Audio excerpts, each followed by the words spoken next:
Welcome to welcome to Bible study this Wednesday. We're studying the book of Job. We're about three sessions in. So if you haven't been able to catch up with us, go ahead and take a look at the old ones if you want to. But you can probably just watch the ones we have now and get a good idea. Yeah. So I'm going to pass it over to Pastor Diane. Well, I just wanted to, if there's anybody out there that hasn't joined us before, to bring them up to date. The book of Job is basically a story about a wealthy, devout man. He wasn't a Jew, but he was a believer in the true God. And at the opening scene, the heavenly council, God, the angels, including Satan, are meeting together. And God says, hey, what about that Job? He's a really righteous and devout dude. And Satan says, of course he is. Look at all you're doing for him. So Satan convinces God to go ahead and let him mess with Job's life, shall we say. So he said, well, you're protecting him and he's getting rich. So there it goes. So he was rich. He had like 10 children. He had 7,000 sheep, 3,000 camels, 500 teams of oxen, female donkeys, servants, all over the place. And even his sons were pretty wealthy. So then one day, 3 messengers came to him each individually. And the first one said, someone came and stole all your animals, all the oxen, all the donkeys, and they killed all of your servants. And there's only one left, and that's me. And the next one came and said, fire fell from the sky and burned the 5,000 or 7,000 sheep and all the shepherds, and the only one that's left is me. Then third guy comes and says, here it is. You lost all your kids. You lost everything. So there's Job lamenting, and he actually went and sat in a garbage dump, and 3 of his friends, Eliphaz, Bildad, and Zophar, came and were talking to him about, what happened. Eliphaz says, he's basically a righteous man. Take hope, somehow things will work out. Bildad, another one, sort of added to the whole thing. And he said, wicked men, they can't hope. They're left only with despair. And the third guy, Zophar, he was pretty honest. He said, hope only exists for the righteous. And you're obviously a sinful man, so change your ways and things will work out all right. So we left last week at the beginning of chapter 15, and that's where we'll start. And Job's friend Eliphaz is speaking again. They're taking back and forth. It runs into the one friend speaks, Job reiterates, or really, how should we say, says, well, you're not right. And then the next guy comes in. So chapter 15. I'll read the first chapter. That's okay. Eliphaz reiterated his point. He said, does a wise man reply with windy knowledge and fill up his belly with the hot east wind?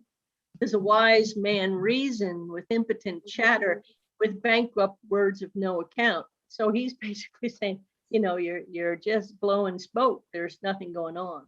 Indeed, Job, you have ignored your responsibility to revere God and depreciated your own thoughts toward God. Up until, at the beginning of this, Job refused to speak against God.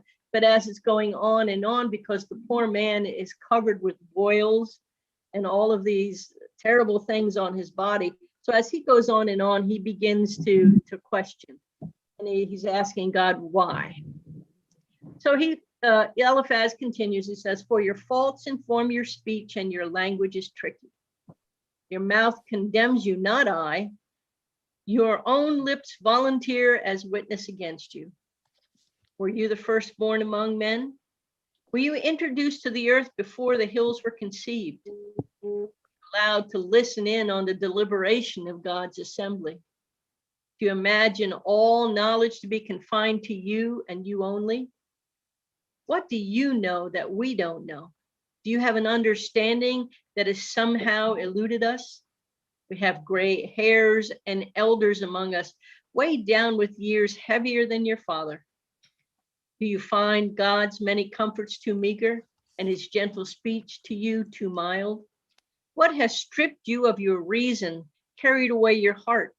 Why do your eyes flash with anger? So much so that you unleash your spirit and spray out such speeches against God. What is humankind that people would be considered pure? And among those born of women, who could possibly be innocent? Look, if God refuses to trust even his holy attendants, and even the heavens are impure in his eyes, then how much less regard must he show for humankind who is base and corrupt, or for Adam's children who drink and sin like water? Pretty, wow, he's really letting it have. And he says, I will tell it like it is, so listen. I will recount what I have seen. The very things that knowledgeable men have declared, in which they do not hide that they heard from their fathers, to whom the land was granted long ago when no foreigners were among them. The wicked man endures misery his whole life long, and many years of sorrow are stored up for the ruthless. His ears are assailed by the sounds of terror, but when he is finally at peace, the destroyer seizes him. Unsure that he will ever escape darkness, he lives ever conscious with the sword. He wanders aimlessly in search of food. Where is it, he asks? He knows all the while that the great day of darkness is imminent. He is addled by strain and anxiety and terrified. He will be overwhelmed as if by a king about to descend upon his enemy in war. For he raises his fist to God. He acts arrogantly like a hero against the highest one. He runs at him, headlong and headstrong, and leads his charge behind the thick protection of a massive shield. Strong and healthy, he has nourished himself well and prospered until his face and his thighs are pleasantly fat. He lodges in evacuated towns, in empty houses unfit for habitation, in buildings condemned to rubble and ruin. He will never be rich. His wealth will not last, nor will he have possessions enough for any to put down roots. He will not manage to escape from darkness as it scorches like tender branches that wilt with flame. He will blow away like the breath of his mouth. Don't let him fool himself. If he trusts that the emptiness of his vanity, emptiness will be rewarded. Before his time is up, it will be finished, and the branches of his trees will never leaf out. He will be like the vine that drops its immature grapes, the olive tree that sheds its own blossoms. Oh, the gathering of godless is unfruitful, and fire consumes the tents of those who pervert justice by giving bribes. Their intercourse yields the only conception of misconduct, the birth of sinfulness, and their womb carry only lies to term. Okay, well, basically he's saying, these evil people, they may think they have it all under control and they may think that they're wonderful, but their comeuppance is looming. Something we sort of all kind of hope it's secretly, don't we? Mhm. That's one thing, we talk forgiveness, but inside of us, sometimes we think, well, yeah, one of these days, God's going to get him.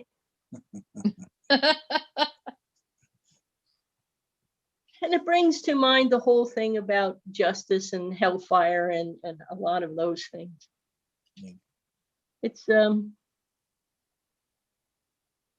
a crazy subject in that all we hear is that if we believe in Christ, we're good. But then, and we've talked about this over the last couple of weeks, our humanity, whatever it is, seems to get in our way, and we really foul up. I read an interesting article on atonement the other day about really what Christ's death does. Did Christ die for us, or did he die showing us how to be obedient to God? And as I thought about it, I think I'm sort of with the died for our sins sort of thing. Because if for somehow we have to show up sinless before God. I can't possibly think how any human being could do that. Seriously.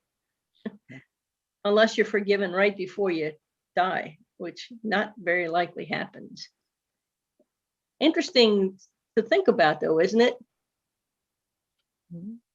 The gathering of the Yeah, well- godless, and fire consumes the tents of those who pervert justice by giving bribes. What say you about any of that? What do you think, Rox? Well, I think you can't just say you believe in God. You have to act like you believe that. You have to help others and not be envious. You have to live a godly life. You can't just say that you believe in them. Actions are louder than words. Right. The scripture actually says you have to believe in your heart that Jesus Christ died and raised for forgiveness of sin. And then you have to live as godly of a life as you can. Getting a little better at it every day. No human can live without sinning. No, we can't. Nobody is blameless. Yeah, you know, and if poor Job was thinking he was blameless in some respects, his three friends have it right. Nobody falls under those categories except the Christ. Right? Yep. Right. That's like when Jesus was telling the apostles that a rich man, it's easier for a rich man to get into heaven than it is for a camel to get through an eye of a needle. And then they said, or the eye of the needle. And they said, well, Yeah, how you said that back. You said that backwards, Tim, only for people who are listening. Oh, It's okay. easier than for a camel to get through the eye of the needle Oh, than I'm it is sorry. for a rich man to get I to did. heaven. Yes. Yeah. Thank you. And the apostles, if they heard it right, they said, how can a rich man how can anybody get into heaven? And Jesus said, well, with God, all things are possible. So, Yeah, with man it's impossible. With God, it's all possible. right. Yeah. Exactly right. And you find through this COVID time, and I don't want to beat it up because I know we have a lot to discuss today, but in this COVID time, you find how easy it is to pull back from things. I mean, we had to pull back and stay away for our health purposes, but it's just as easy to pull back from God. I myself know, I have a book of devotion that I use every day. It's called God is Calling. It takes about 5-6 minutes to read that. 5-6 minutes is not enough. It's really not. You have to actually search out the things for God and then ask God through the Spirit to help you out. With God, it's possible, not with us. Yeah. Not even close. Okay, so Job is going to come back and talk now on 16. So who wants to read up from there? I can I'll read. read. Oh, go ahead, Well, Rox. One other Okay. comment I want to make. Notice how neat the prose is through this. I mean, when the chapter that I just read is just rife with images. It's rife with images, right? You can just see it. Yep. Yep. Okay, Roxy, Okay. take it away. I have heard all of this before. What miserable comforters all of you are. Won't you ever stop your flow of foolish words? What have I said that makes you speak so endlessly? But perhaps I sermonize the same as you. If you were I and I were you, I would spout off my criticisms against you and shake my head at you. But no, I would speak in such a way that it would help you. I would try to take away your grief. But now my grief remains no matter how I defend myself, nor does it help if I refuse to speak. For God has ground me down and taken away my family.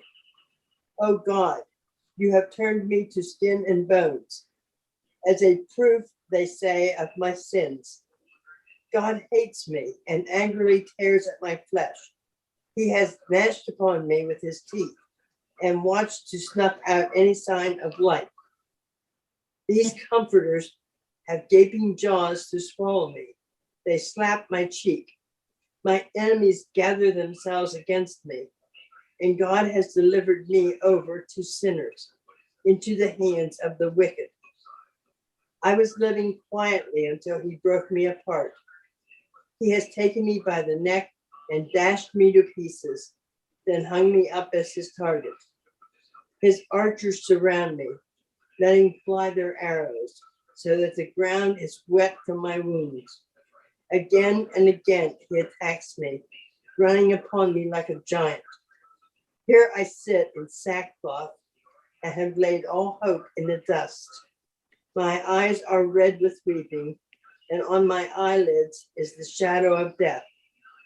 Yet I am innocent, and my prayer is pure. O earth, do not conceal my blood. Let it protest on my behalf. Yet even now the witness to my innocence is there in heaven. My advocate is there on high. My friends scoff at me, but I pour out my tears to God, pleading that he will listen as a man would listen to his neighbor. For also soon I must go down the road from which I shall never return. So he's saying soon I'm gonna die, is what he's saying. Yeah. Mine says, and it's interesting, he says, at this very moment, my witness is there in heaven. My advocate is seated on high. That's exactly what we think Christ is, an advocate for us in heaven. My only friends scoff at me. They persist in mocking me. Even now, my eyes well up in tears to God, appealing to God as a mere man, as a human being might for the sake of his friend. Only a few years left now, and I will go down to the path from which I cannot return. You got to feel sorry for this dude, right? Mm-hmm. It's interesting that he said, my advocate is on high. Mm-hmm. I mean, it was well prior to Jesus' time, obviously. Yeah, let me look at this. And Um, that was all Old Testament. Oh, well, let's Yeah, see. it's all Obviously, it was Old Testament time. But I just wonder how much he might have known about God. It's pretty amazing that he said that. yeah, but it does say at the beginning that he worshiped the true God. That says something. Yeah.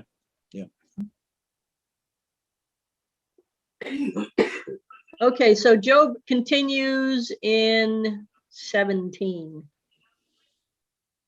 I'll read. I'll continue with Job.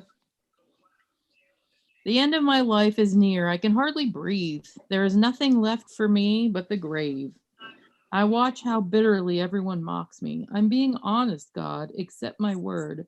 There was no one else to support what I say. You have closed their minds to reason. Don't let them triumph over me now.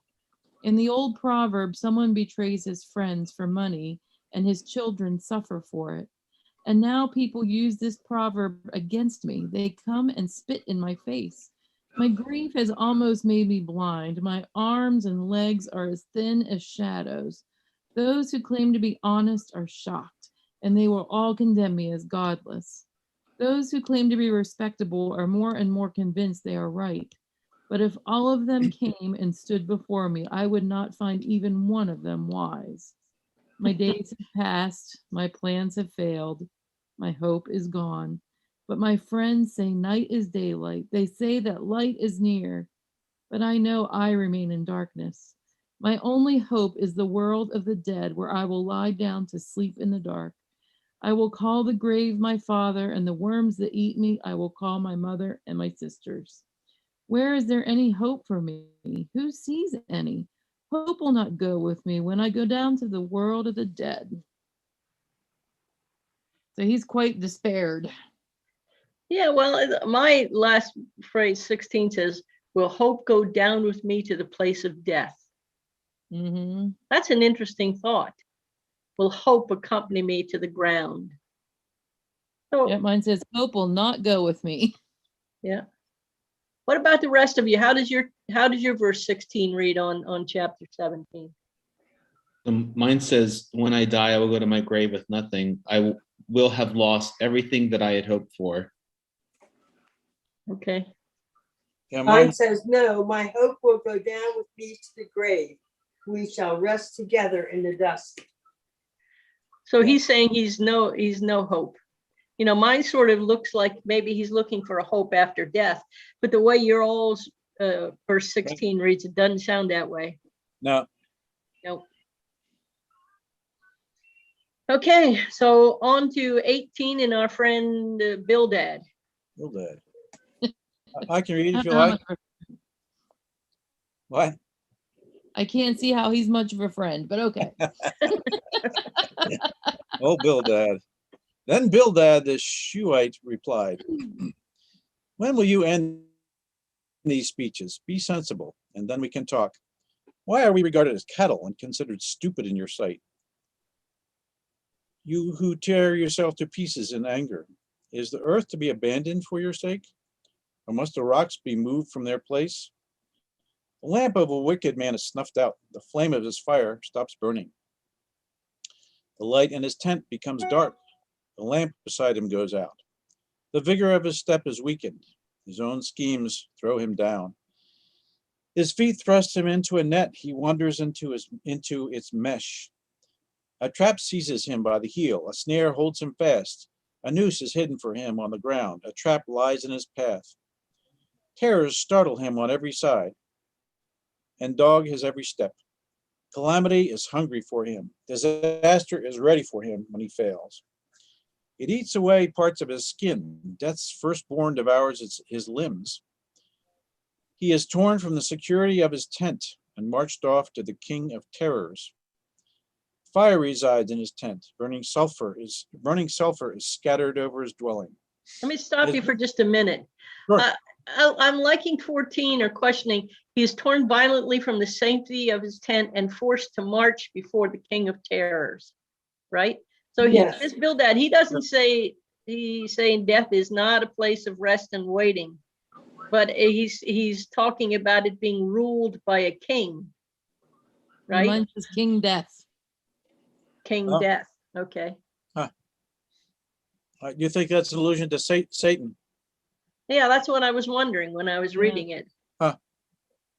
He Interesting. says basically death is the ultimate fate of the people who are wicked. And, you know, he says Job can't be evil because the terrors he's faced haven't killed him yet. I don't know. Crazy. Go ahead, Tim. Ready? His roots dry up below, and his branches wither above. The memory of him perishes from the earth. He has no name in the land. He is driven from light into the realm of darkness and is banished from the world. He has no offspring or descendants among his people, no survivor where he once lived. People of the West are appalled at his fate. Those of the East are seized with horror. Surely such is the dwelling of an evil man. Such is the place of one who dies. Wait, such is the place of one who dies not know God.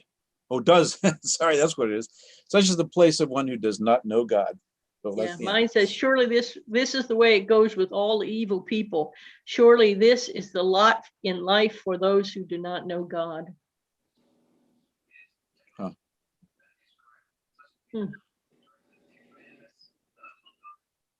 Well, one thing it does sort of take back, and when we talk about people who haven't heard about God, because that's one thing, but the people who reject God. Interesting stuff. You know, how is their life different? Because they have success, Yeah, they have wealth, they have good health, they have all of these things. Yeah. But what do they lack that people of God have? Mhm. You well, I about- think there's certainly an inner security that people of God have, knowing that they have eternal life in Christ and in heaven. I mean, If you don't know God, you're probably not one to believe in an afterlife, I guess. So Yeah. perhaps in their last moments, I don't know, there's probably a lot of anguish that makes up for all the fun of the past. I don't know. Oh, I see what you mean. Well, you come to the end, you start worrying where we sort Yeah. of, yeah. When I was young and just out of craziness, if I would have a difficult test, I would say to my brother, well, I hope I do well. And he'd say, you do well. He would actually take a piece of paper and write me out a guarantee. Did it help? Did it give Well, you I- confidence? Help. That plus a whole lot of studying, I Yes, guess. studying. But, and the other point is, that whatever comes at you, the worst it can do, and I'm not discounting pain or sadness or any of that stuff. Yeah. Excuse me. But the worst it can do is kill your mortal life. It can't do anything beyond that. And, I was driving last week and I got behind a car, and on the back was a bumper sticker and it said, "Not today, Satan, not today." That's a good one. I'd make a good t-shirt there, Melanie. Yes, it would. I've actually Yeah. seen t-shirts with that on. Oh, that's a good one. Yeah. And if you've ever watched that movie with Demi Moore and Patrick Swayze, I Ghost. guess it's Ghost, where that one evil guy ends up dying and the evil spirits crawl up out of the sewer and drag him away. Yeah, it's enough to scare me. But Yeah, you and me both. That's a terrifying scene. but it's that we do have that, whatever happens to us, we have the assurance of life, not only life everlasting, but hope with God and a life with God. Yeah. But I think also what they miss, what people who reject God miss, is living with God. I mean, let's face it, you read the Bible and you find out things that you really didn't think about. You don't realize that Jesus is an advocate for us in heaven, like he said here. So you're praying with some, how should we say, some oomph behind it, right? Not that anything you want is going to happen. I remember, I think I told you, Noah said to me one day when I talked to him at confirmation, he said, "You may not have power." I said, "Yes, when you're using it for the will of God." And, as individuals and as a church, when we do things according to the will of God, God sort of, just take the 5,000 being fed, adds his blessing onto it and makes it be a little more successful. And if it's not successful, helps us know why. Yeah. It's a pretty cool thing. Anyway, Job is coming back at them in 19. So who wants to read?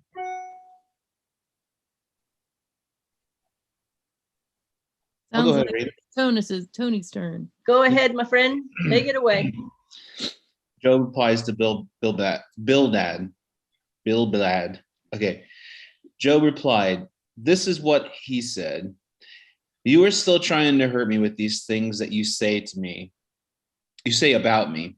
You should not still be doing that after such a long time. Many times you have been angry because of the things that I have done, and you have been quick to say bad things about me. It may be true that I have done wrong things, but the things that I have done have not hurt you. You seem to think that you are a better person than me. My troubles do not mean that I am a bad person, but you seem to think that they do mean that.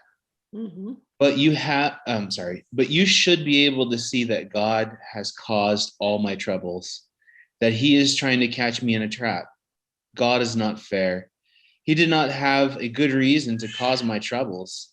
I shouted and I asked for help, but no one came to help me. He stopped me so I could not go past. He made my path dark so that I could not see the way to go. He has removed all things that I had. He has caused people to think that I am a bad person. Everywhere I go, God is there to attack me. My life is nearly finished. I am like a tree that he has dug out of the ground. There's nothing more I can hope for in my life. He is very angry with me. I am one of the people that he sees as his enemies. He sends his army to attack me. They build roads so that they can reach me. They're all around me. Now my brothers do not want to meet me, and my friends think that I'm a stranger. My relatives have left me, and my best friends have forgotten me. Visitors to my house think that I am a stranger, and my servants think that I come from a foreign country. I ask my servant to come to me, but he does not answer me. Even when I ask him again, he still does not come to me. My wife does not like the smell of my breath. My brothers will not come near me. Even the little boys think that I'm a fool. Whenever I appear, they turn away from me. My best friends hate me. People that I have loved do not want to be my friends. My body is nothing more than skin and bones. I could easily have died. Be kind to me, my friends. Be kind because God has been cruel to me. God looks at me as God looks for me as a hunter looks for an animal. I want to know why you would do the same thing. I want someone to write down the words that I speak. I want him to write the words on the scroll. I want him to write them on stone with iron tool. I want people to be able to read them always. I know that my Redeemer lives. I know that in the end he will stand on the earth. The one day I die and people will bury me in the ground, but in this my body I will see God. I will see him with my own eyes. I really want to have that. I really want that to happen soon. You say I have caused my own troubles, and because of that, you caused me to have even more trouble. But you should be afraid of what may happen to you. God will decide if you have done good things or bad things. He may decide that you have done bad things, and then he may punish you. It's interesting in 25 how he says, besides, I know my Redeemer lives, and in the end, he will rise and take his stand on the earth. Wow. All Revelation stuff there, right? Yeah. I like how mine phrases it. I know there is someone in heaven who will come at last to my defense. Wow. And this one says, although my skin has been stripped off, still in my flesh, I will see God. Yeah. You know, and we're sort of taught that, you know, at the end, we will have a new body, one that's incorruptible. Yep. Yep. And he's also kind of pointing out that like you don't have to be bad to me because God's being bad to me already. There's not the dog pile on. Yeah. You don't need to dogpile on me. Yeah. Because mine in 21 says, show me your pity, my friends, show me your pity, for truly I have been struck by the hand of God. Yeah. Okay. Number 20. I think it's Phyllis's turn. Phyllis, you gonna read? Oh, okay. You don't have to if you don't want to, the way you said that. That's all right. No, that's okay. Okay. Then Zephyr, whatever that is, Namahite, replied, my troubled thoughts prompt me to answer because I am greatly disturbed. I hear a rebuke that dishonors me, and my understanding inspires me to reply. Surely you know how this has been from of old, ever since mankind was placed on the earth, that the mirth of the wicked is brief, the joy of the godless lasts but a moment. Though the pride of the godless person reaches to the heavens and his head touches the clouds, he will perish forever, like his own dung. Those who have seen him will say, where is he? Like a dream, he files away, no more to be found, vanished like a vision of the night.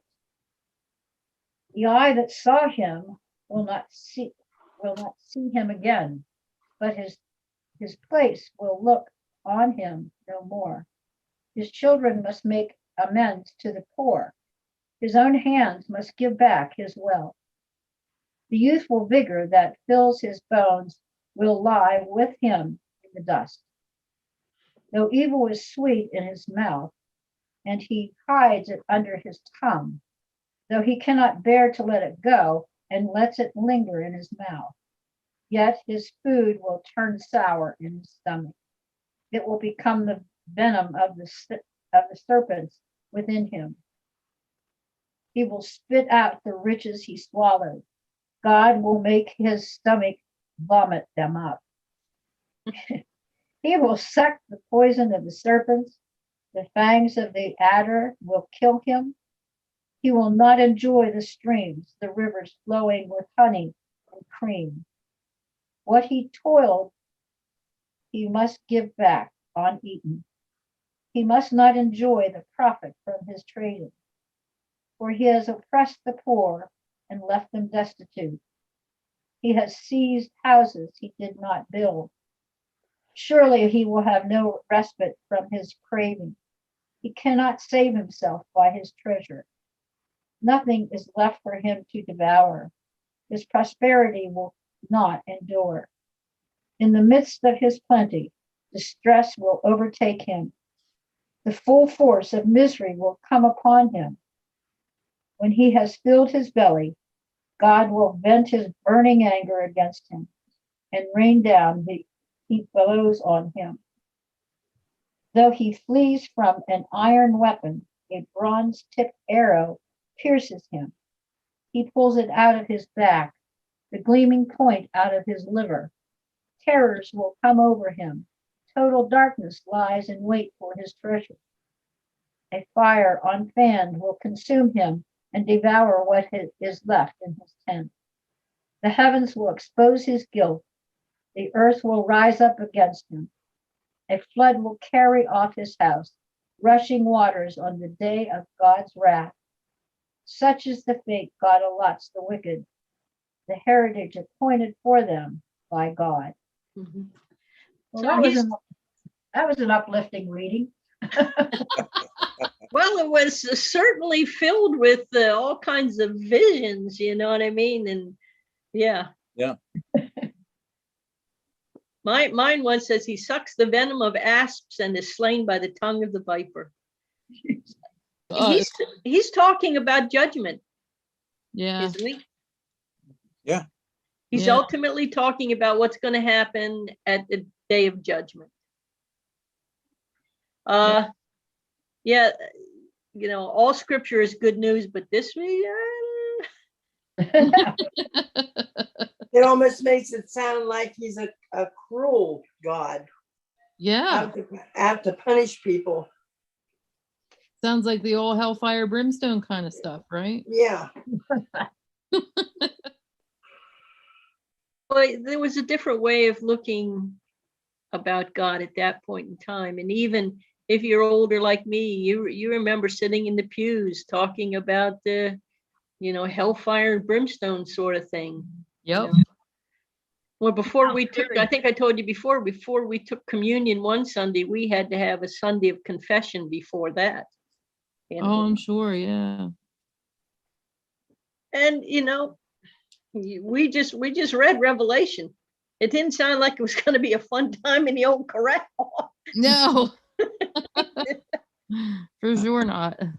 Well, you Even certainly want to have an advocate there when you get there. That's for sure. For sure. Yeah. So maybe it's good that God's with you even here, because God sort of helps you. I don't know if you ever heard the story, and it's where a guy is going to heaven and somebody tells him he has to earn his way. And he gets to the pearly gates, both two men to get the same time.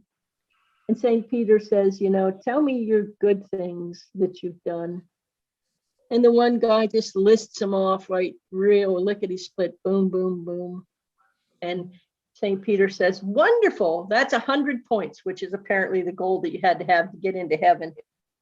So he says, enter in. So the next guy comes up and he's talking, well, I did this. And there was one time when I did that. Let me think a minute, you know. And all of his points added up to something like 40 points. And he needed to have 100 to get into heaven. And finally he said, oh, this is terrible. He said, I just have nothing to do except fall on God's mercy, because there's no way I'm going to get 100 points. And St. Peter says, that right there is 100 points. Enter in. There Yeah. you go. You know? Yep.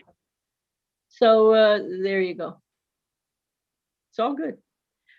21, Job is back at it again. And I guess we have to go to 23 to get to the end of these discourses. So, Actually, I think the end of 21 is the end of this. oh, okay. Well, that I feel better about that then, because we're not going to be,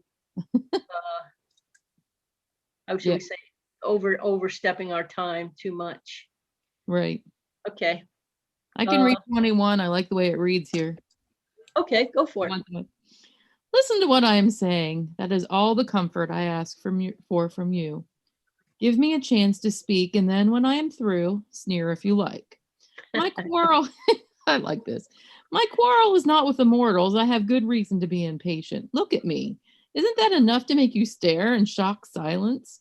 When I think of what has happened to me, I am stunned and I tremble and shake. Why does God let evil people live? Let them grow old and prosper. They have children and grandchildren and live to watch them all grow up.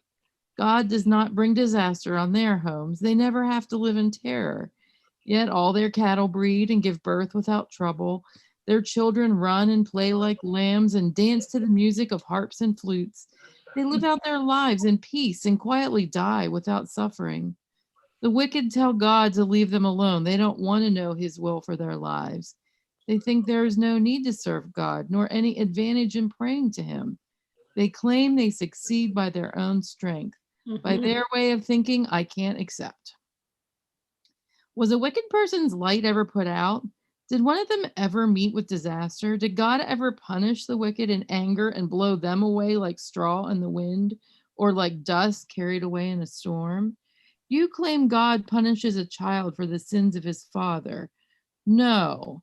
Let God punish the sinners themselves. Let him show that he does it because of their sins. Let sinners bear their own punishment. Let them feel the wrath of Almighty God. When our lives are over, do we really care whether our children are happy? Can- this is written so well. Can anyone teach God who judges even those in high places? Some people stay healthy till the day they die. They die happy and at ease, their bodies well nourished. Others have no happiness at all. They live and die with bitter hearts, but all alike die and are buried. They are all covered with worms. I know what spiteful thoughts you have. You ask, where are the homes of great people now, those who practiced evil? Haven't you talked with people who travel? Don't you know the reports they bring back? On the day God is angry and punishes, it is the wicked who are always spared. There is no one to accuse the wicked or pay them back for all they have done. When they are carried to the graveyard, to their well-guarded tombs, thousands join the funeral procession, and even the earth lies gently on their bodies. And you try to comfort me with nonsense. Every answer you give is a lie. I just love this translation. It's so direct. Yeah, yours is a lot easier to understand than what mine is. Yeah, it is very, I love that about it. It's so simple. Well, tell her what kind it is, and maybe she wanted to get that for herself. Yeah, this is the Good News translation. It's Yeah. my Good News favorite. translation. Mhm. Yep. Well, he's saying something that a lot of people these days say, right? Yeah, wicked people seem to thrive, and the best people seem to suffer. Yeah. In some instances. So, okay. If we solve that problem, we will have solved the big problems in the world. Exactly. Yeah, that's always the big question. Yeah, why does God allow good people to die young and suffer? It's always a question. Well, and I think I've told you was Aaron's sons who stopped the Ark of the Covenant from falling, Yeah. and they were killed. God killed them. Yep. And that's because we're told because they didn't trust God to take care of what God said he was going to take care of. Yep. But they might be in heaven now, so it might all be good. Yep. Well, it's all good. And that's the thing, we don't think of heaven as any kind of a reward. I was talking to a pastor who is, and she says, she's not there, and Melanie, I know you are, and perhaps I'm more with the pastor, not there with being warm and fuzzy about death. And I said, I don't know if it's death that always bothered me. It's just like not being alive. But you don't know you're not alive. So what's the word? Well, you might know that you're not alive because your spirit lives on. Who knows? But then, well, yeah, that's the thing. And we're told that ultimately heaven and earth, what we know it now, will go away, and a new Jerusalem, a new heaven, and a new earth will come, and God Yeah. will be. It's going to take a few years, though. But I think, and I'm looking a bit at the beginning that I have, because I think I said that last week about God basically giving Satan a long leash, because he knows that some of these things draw him in. If we believe that God brings us only good things, and I'm not saying God brings us bad things, but if we get only good things, then we have only ourselves to count on, Right. right? Yeah. And that's at that point in time when we open ourselves up and we're at our weakness, that God seems to come and help our spirits, and then we finally get the idea. And I think I've told you a couple of times, I have an agnostic, a deist, and a Buddhist in my family. Thanksgiving prayers are really fun. But I say to them, just do this for me. And they love me, so they do. And Tim, you might, you have a brother that we've talked about. Remember your brother? Yeah. Oh yeah. But I would say to them, and I have, just once in your lifetime, do this, and do it for me. Stand and honestly open yourself and say to God, God, if you are there, show me. Yep. If you're there, show me. And now you have to do it honestly. You didn't say, well, show me. I'm not. I think it would be something good. Something good. Right? That's I like that. I'll recommend that to my brother. I'll see if he'll do it. Yeah. You want to do that for Mother's Day? That's the day.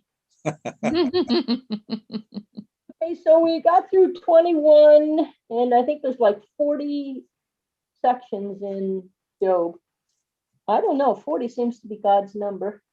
It seems to be like the number. Yeah. Maybe it might be a few less than that. I'm not sure.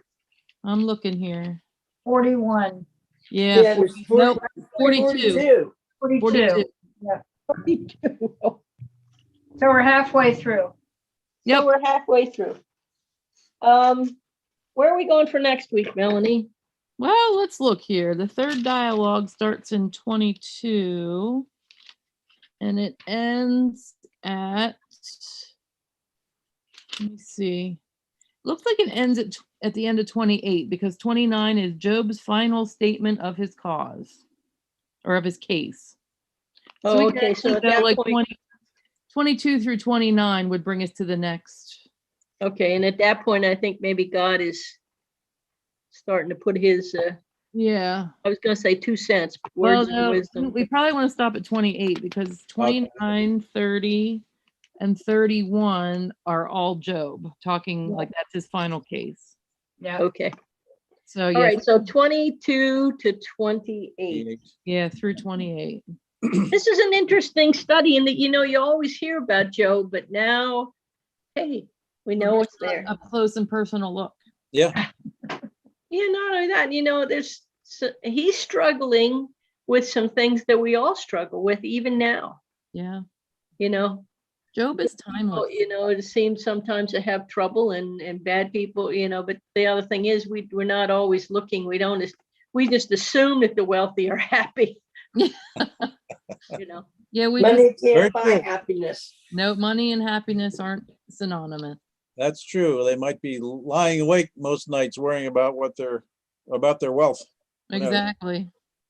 If you don't have any money, you don't have anything to worry about, right? Yeah. and that, do you want me to, do you want to go to the book of Micah next? Or Sure. Malachi, I mean, book of Malachi next? Why not? That's Sure. the last book in the Old Testament, and it's, let me see, Malachi. It's pretty small, isn't it?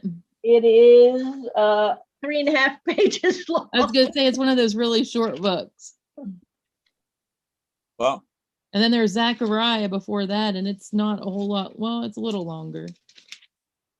Most of those books at the end of the Old Testament are all pretty short. Yeah. Yeah, although I'm surprised Zechariah is 14 chapters. That's pretty long for one of those books in there. I was reading through First John. That's an interesting book. Yeah. My Malachi's 2.5 pages. Oh, well, then you must have little print. I got big print. I don't. Mine says things in a more concise manner too. So any final thoughts on this one? No, go ahead. I just think Job is a timeless character. We're always going to see signs of Jobs in the world, and we always, like you said, we always have that question: why? Yeah. Do good people suffer and die and have Yep. a difficult time? Sure. Absolutely. Why does it all happen? Yep. And I don't think Job's going to answer that for us, but at least show us that it No, isn't anything no, new. the book of Job doesn't bring us to any conclusions. If it does, it'd be the only book in the Bible that people study. Hey, I have a question for Tony. Mhm. It's a quiz. What was Zophar's last name? Mine didn't have the Zophar's last name here, No, it but just said someone Zophar. said Idrimus or something like that, right? It's So so good. good. So good. Yeah, that's correct. I'm just So far, so good. yeah. So much. Sorry, Tony. I'll have to write that one down. Yeah. Nice. So far, so good. Oh, goodness. That was good, Tim. Sorry about that. Bravo. Glad Maybe you we liked all need a good laugh. Yeah, it's all interesting, all good. I think the thing though is he's arguing, he's questioning and reaching. But, he's also, you could say he's trusting because he does know that this is God. He's Right. not saying somebody else is bringing this on. He's saying it's God who's coming to me. Yep. Yeah. And right now he's to the point where they're arguing why, Hmm. right? I don't know that I don't know any of us ever answers those questions, but we haven't heard him yet just denounce God. No, You No. haven't heard him he denounce God. denounces his own life and he should have never been born, but he hasn't denounced God. No. Yeah. He Interesting certainly stuff. is fiercely defending that he didn't do anything wrong. That is like Yeah. a constant thing that he's been doing. He's like, I didn't do anything wrong. God just hates me. That's just the way it is. Yeah. I'll be dead soon, and that's just it.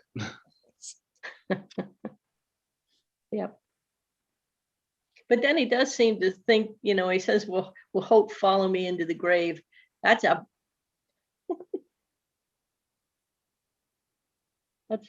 interesting thought, isn't it? Yeah, yeah.